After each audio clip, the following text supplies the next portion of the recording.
Hey guys, Phil here with Tennis Unlocked, and this is the video series where I take outrageous and spectacular shots that pros hit on their first try in major tournaments, and I see how many tries it takes me to complete them.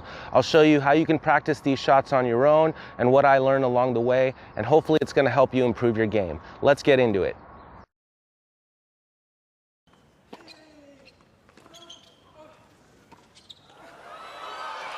I cannot believe that shot. Match point down. Andy, what are you doing?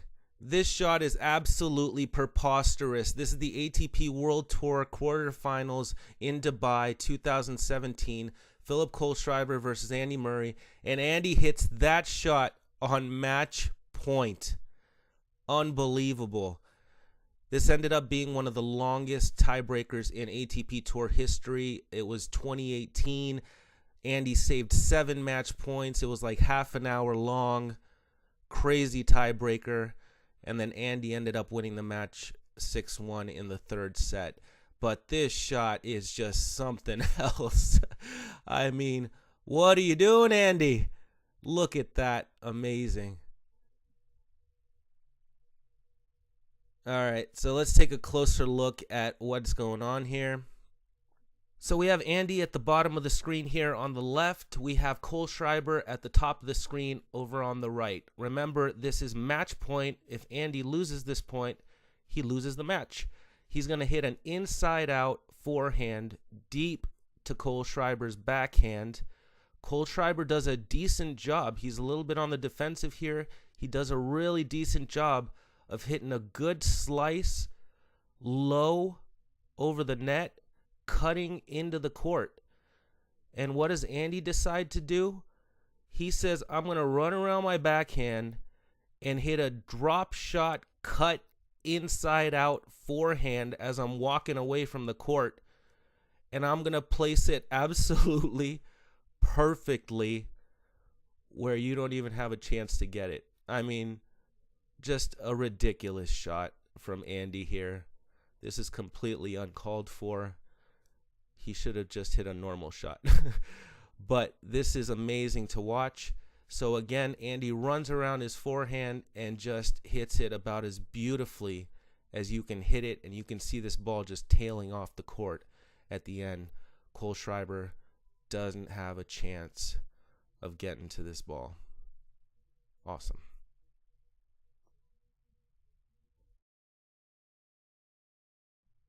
All right, guys, so let's take a closer look at the footwork on this shot so we get a better understanding of how to approach it on the court. So Andy's going to do a little jump here before Kohlschreiber gets to the ball. He's going to decide early he wants to run around his backhand. He does 1 shuffle left, 2 shuffles left. Now he's going to dip down low with his right knee, and he's going to hit the ball inside out, slice as his momentum is still moving him off of the court to the left, and this is going to allow him to get that extreme angle on the ball and that crazy spin. Awesome shot. All right, guys, let's take a closer look at Andy's swing here. So I think Andy knows he's going to hit this drop shot from the get-go. So he's going to disguise his forehand here like he's going to hit a normal inside out or down the line forehand. So he's got his racket up. Now he's going to drop it down at the last second, swoop inside out with that scoop type shot, and hit the drop shot spectacularly with pinpoint accuracy. Very nice swing. All right, guys, let's take a look at how to set up the shot. So Andy does his jump step. That's going to be where our first cone is. He shuffles to the left. We're going to set up a second cone to force us to move around the outside of it and get in position to hit the shot. The third cone is going to be where Andy actually makes contact with the ball. And our fourth cone is going to be where the ball actually lands in the court. So this is going to be the setup for the shot. Let's get out to the court and see what we can do. All right, guys, so we're on the court and we're trying to recreate Andy Murray's ridiculous drop shot winner against Kohlschreiber in the tiebreaker on match point nonetheless. We have our first cone here. This is our starting point. This is where Andy does his initial jump as Soderling is about to hit the ball. He starts his lean to the left, and he knows he's going to run around his backhand to hit a forehand. So here he goes. He starts here, starts his lean, does a shuffle to the left, another shuffle to the left. This is where he makes his point of contact with the ball, and he drops it right where the other cone is on the other side of the net. A ridiculous drop shot. So our first cone here is the starting position. Our second cone is used for us to get the idea that we're coming around this way in a semicircle in order to hit this shot. And I have a couple pieces of duct tape here, actually masking tape, to help me figure out where I'm gonna put my feet on this shot. If you're gonna practice this shot on your own, the masking tape helps a lot. It doesn't mark up the court or anything. Just put a couple pieces down so you know where your feet are gonna go. So we have our starting position here. Then we do our side shuffle, hit the shot, and then Andy walks off the court in style. So what we're gonna do first on this shot is try to get an idea of how we need to hit the shot. So we're not going to do all the components together from the very beginning. We're going to take them each individually and try to see if we can get a feel for the shot before we actually do our attempt.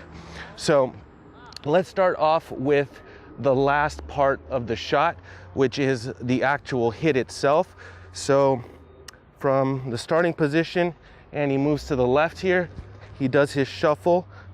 Right foot lands right here, second shuffle right here, and he makes contact right here. He has his racket up here, and this is why this shot is so deceptive, because for Murray, he could have decided to go down the line or cross court with a topspin forehand, and Kohlschreiber knows this. From this position, Andy has his racket up here, and he can go down the line like that, or he can even go cross court with a topspin forehand like that. But Andy doesn't decide to do that. He hits his ridiculous drop shot. So when he's over here, his racket is still up and he can hit the down the line or he can hit the cross court, but he drops his racket at the last moment and hits that carving inside out forehand. So let's give these a couple shots and see if we can get a feel for this shot. So it's gonna need to have some height on it. We gotta get low. I was not horrible, but it's gonna be really difficult. That was better, but still not exactly where we need it. I mean, Andy had pinpoint accuracy on this shot. I mean, it's almost as close to the line as you can get. The only way you can make this shot better is to drop it closer to the net, but I don't even know if that's possible from this angle. So let's try a couple of practice runs and see if we can get the footwork down for the shot, and then combine that with what we just practiced with the actual shot itself and see if we can put it all together. So we got our starting position here. We're gonna shuffle once, shuffle twice, and then hit the drop shot. Let's try it one more time to get our footwork here. And of course, I'm gonna have to incorporate the toss in this. So I put another piece of tape right here where I'm gonna need to throw the ball in order to get it to come over the cone here, where Andy actually makes contact with the ball. And he makes contact with the ball somewhere down here. He's got the extreme knee bend and angle as he's coming down through this shot, and he carves it like that and then walks off the court. So I'm gonna need to do all of that together. So let's do a toss and then a run here, toss, shuffle. That wasn't great. Let's try one more before we actually get into the attempts here. So we're gonna do plant, toss. Okay, so that was a little better. I feel like I'm getting a better feel for this shot, and I think I'm ready to give it a few attempts. So let's see how this goes.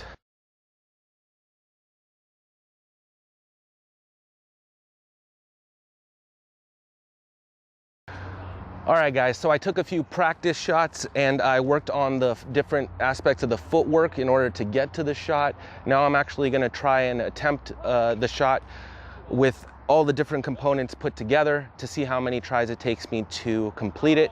I'm gonna consider anything short and right of the cone. There's not much room to the right of that cone because Andy almost hit the line with it. So I'm gonna consider anything short and right of the cone to be a successful attempt. Anything long and to the left is gonna be an unsuccessful attempt. So let's see how many tries it's gonna take me. All right.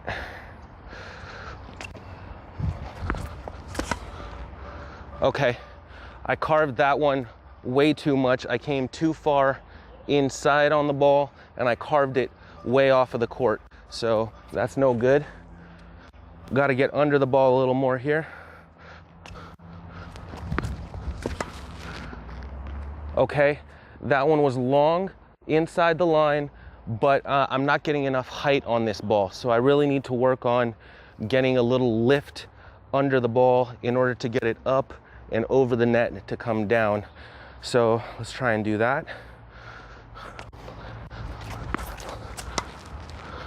That one was way short and I did not get the height on the ball that I was talking about.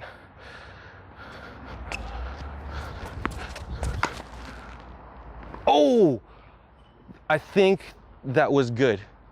I think I landed it to the right of the cone and I think it was in, but I'm not sure if it was long. I'm gonna have to look at the video, but I think that was a good attempt. I'll see in the video, but I'm gonna hit a couple more, see if I can do it again. But I think that one might have actually been a good shot. So let's see.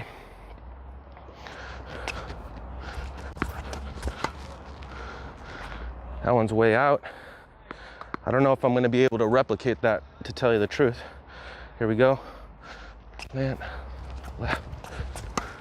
Nope, that was horrible.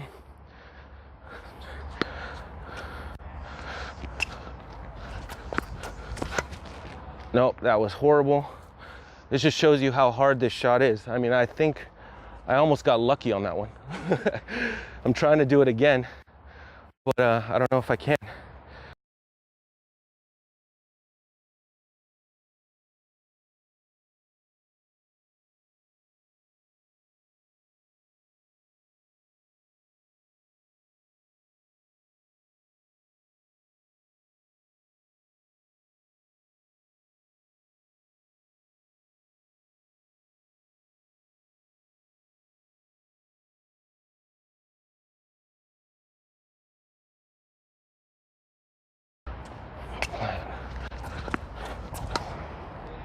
Oh, I'm gonna count that.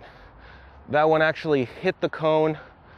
It was on the outside of the cone, but I'm gonna count that. That one put together with the first one that was probably inside of the cone. I'm gonna count that as a successful attempt on this shot. I don't know how many tries that was, but it was quite a few. So that just shows you how difficult this shot really is. So I'm gonna try a couple from the other side of the court to give you a different angle on the shot, and we'll see how that goes. All right, guys, so I set up my cones on the other side of the court. I basically mirrored what we had over on this side of the court. And what I'm trying to do again here is I'm trying to get the ball to land somewhere in this area. This is where Andy's ball landed. Anywhere short and inside of this cone right here is gonna be a successful shot for me. So Andy hit his ball from the corner over there. It came with extreme slice on the ball over the net here with crazy spin.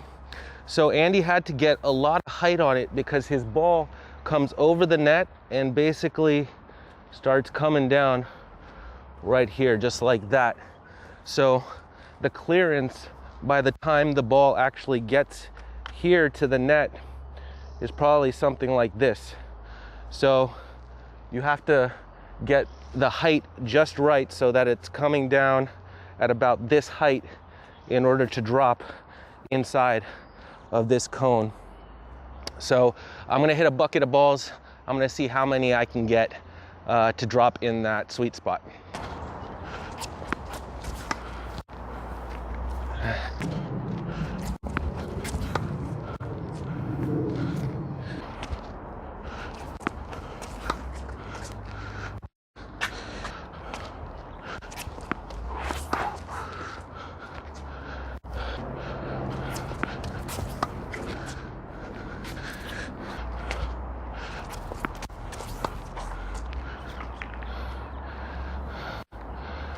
All right, guys, thanks for watching. I hope you enjoyed that. This is one of the more difficult shots that I've tried to complete.